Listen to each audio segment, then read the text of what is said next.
संग दिल बोले जा रुमाल में एगो चुमो ले जा गाल में संग दिल बोले जा रुमाल में जातर रजावा चढ़ के जहाजावा पसीहन मोहिनी के जाल में एगो चुमो ले जा गाल में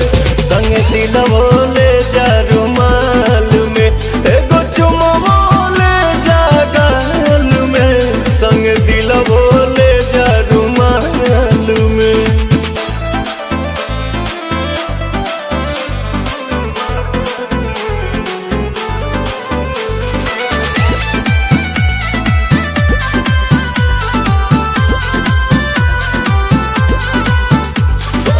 चरा प हमरा तू सायन पिया कोनो दोसरा प मर बनलायन पिया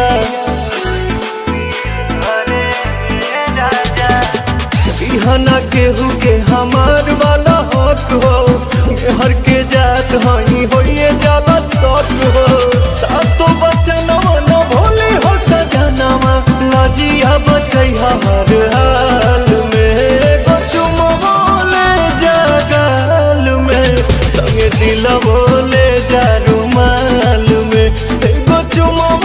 ले जा गाल में संगे दिल बोले जा रुमाल में।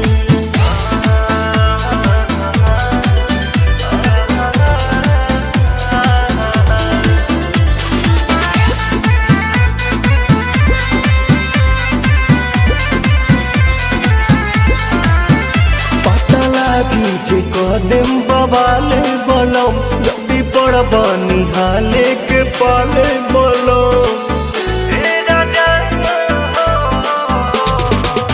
आँखी में हमरा जे आवे दे बयासु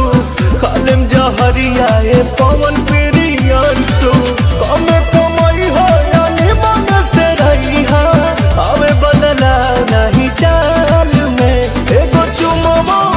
ले जा गाल में संगे दिल बोले जा रुमाल में एगो चुमो ले जा गाल में संगे दिल बोले जा